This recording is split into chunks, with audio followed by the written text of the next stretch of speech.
What if I told you that your lifting shoes and your belt weren't your most important pieces of lifting equipment? What if I told you there's a specific sort of lifting strap you should never buy? And what if I told you that there are some types of lifting gear that your gym really should provide for you, but often won't?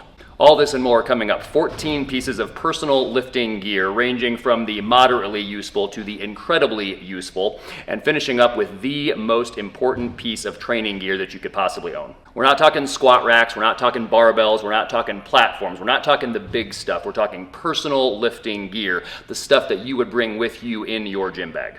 We're going to try to keep this as quick as possible. We've done videos on many of these topics before, so we'll get right down to it. Number 14, knee sleeves. If you're going to get knee sleeves are going to function like a nice warm hug for your knees. So if you got some knees that are kind of cranky, you're going to appreciate the warmth, you're going to appreciate the compression that knee sleeves provide. We'll link to some below, but I would recommend don't get 3mm knee sleeves, don't get 5mm knee sleeves. 5s are fine, but once you've tried on 7mm knee sleeves, and that refers to the thickness of the knee sleeve, you're never going to want to go back. So just get yourself a pair of 7mm knee sleeves. Number 13, a timer. A timer is a real useful thing for timing your rest period specifically. So you're making sure that you're not doing something silly like only resting 1 or 2 or 3 minutes in between your work sets, but you also might want to make sure that you're not resting, let's say, 15 minutes between your work sets so that you can get done with your training session in a reasonable amount of time. This is just your basic kitchen timer. You can operate it as a stopwatch or as a countdown timer. It's very handy because it's magnetic. We've got one just like this. This actually is ours in our garage gym at home. So it's very useful to have. Here at Testify, we've just got a constant counting up clock always running. People can also use, your stopwatch on your phone or something like that. But you might appreciate not looking at your phone, not having the distraction of your phone when you're training. So in situations like that, a timer can be a real handy tool. Number 12, lifting straps. Lifting straps, not lifting wraps, that's different. Lifting straps, or simply straps, very useful for deadlifts, for rows, potentially snatches. Do not use them ever for cleans. It's a good way to break a wrist. What you want to make sure is that you do not get cloth lifting straps. We make ours out of climbing webbing, but there are some perfectly acceptable commercial alternatives out there as well. Some really good pairs. Iron Mind makes a really nice pair. What you don't want to get is cloth. This will tear eventually, and it will tear at an inopportune moment, so don't get cloth lifting straps. Number 11, you've got to have chalk. If your gym doesn't provide chalk, this falls into the category of one of those things that your gym should actually provide for you. But if they don't provide chalk, you've got to bring your own. So you can sneak it in if they don't allow it. You still got to bring it. It's incredibly useful for friction. It's useful on all of the lifts, but specifically the pulling lifts, such as your deadlifts, your rows, your pull-ups, your cleans, your snatches. If you're not using chalk, you're not taking your training seriously. So make sure that you're using chalk. If you don't want to use that style of chalk, you don't want to bring that in. They've got stuff out there called liquid chalk. We'll link to this below. This is very useful. It's kind of hand sanitizer mixed with chalk, so you rub it on, it dries. The hand sanitizer, kind of the alcoholic component, kind of evaporates off, and you're just left with the chalk component left. So it's very nice in that way. It doesn't leave anything behind, so you can be real sneaky with your chalk use. So that's number 11. Number 10, we've covered lifting straps. Now these are wrist wraps. Real useful. They kind of act like a belt for your wrist. They provide stability. Very useful on your presses. Very useful on your bench presses. Potentially on your squat, depending on your squat grip. Also can be useful on the Olympic lifts as well. Number 9, long socks, leggings, or sweatpants, specifically for the pulling movements, right? So your deadlift specifically, maybe your snatches, maybe your cleans, but let's specifically talk about the deadlift. You will simply do a better job keeping the bar close, dragging the bar lightly up your shins if you've got something between you and the bar. Once you cause your shins to bleed, you're going to develop a scab there. It's going to be super easy to break that scab open again. So even subconsciously, you're going to be much less likely to keep that thing close. So this is not a must, but it's a real nice thing to have. Long socks, sweatpants, leggings. Number 8, sticking in the vein of clothing here, a cotton t-shirt. A cotton t-shirt is just your best friend. What you don't want is that type of tech material. It's real good for wicking away sweat. What it's not good for here is friction, and you want friction between you and the bench for the bench press, so you'd rather have a cotton shirt there. You also want friction between you and the bar for the squat, so you want a cotton shirt there. Moving on to number 7. Maybe either way you still have a slick bench, or maybe you forgot and you wore a slick shirt or something like that, so you're sliding around on the bench press. You can get yourself a non-stick rug pad, or maybe you just have a gym where the benches tend to be slick anyway. You put this down on your bench, you're going to stay in place very nicely right where you want to stick on the bench.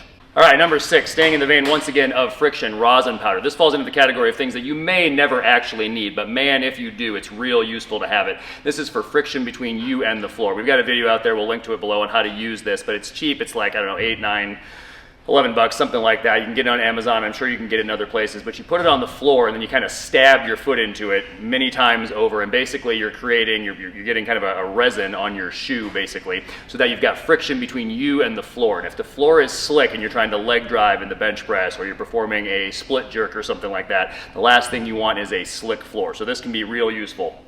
This one is by Mueller. They're our sponsor for the video. I'm just kidding, we don't have a sponsor. But anyway, you can find some other ones out there. Athletic tape, I think we're at number 5. Athletic tape can be real useful, specifically on the pulling movements. You're doing deadlifts, snatches, cleans. If you're doing a hook grip and your thumbs tend to get kind of beat up, this can be a very useful thing. We've got some videos out there on how to tape your thumbs for hook grip. Also, if you ever have to put a Band-Aid on your finger, and you got a cut or something like that, the Band-Aid will protect your finger. The Band-Aid, however, won't stand up very well to training. So one solution that you could do, and I've used this many times, is put the Band-Aid on your finger, obviously, and then cover that Band-Aid with some athletic tape. The athletic tape will hold up better than the Band-Aid will. All right, number 4 I think we're on now. Quality lifting belt. You can either get yourself, typically the options are going to be either a 4-inch wide belt or a 3-inch wide belt. You want to get yourself a good leather lifting belt. A quality leather lifting belt won't be cheap. It's probably going to be somewhere around $100 or more, but it will probably last you until you die if you get a good belt. You can either get a single prong belt, or you can get a double prong belt. This is my belt. I got it many moons ago when I thought that it was actually important to get a double prong belt. You don't need to get a double prong belt. They're not actually that much more difficult to use. You get used to them. They're just like any other belt at that point. However, there's no real compelling reason to get a double prong belt. It's not as if the 2 holes will actually make it last longer because you're applying less pressure to the prongs or something like that. If you get a good belt, a single prong belt will do you just fine. That's what I would recommend. Either get a single prong 10mm 3-inch belt or a single prong 10mm thick 4-inch belt. That's what I'd recommend. Number 3, lifting shoes. Get yourself a decent pair of lifting shoes. These are Nikes. There are a bunch of brands out there. Again, we'll link to some below. People get real hopped up on the heel aspect of the lifting shoe. Yes, there is a heel. It's nice for getting depth on the squat, but specifically, the most important feature of the lifting shoe, it's not the heel, it's not the Velcro strap, although that's how you can identify a lifting shoe. It is the very non-compressible sole, right? So these are not the most comfortable shoes to walk around in.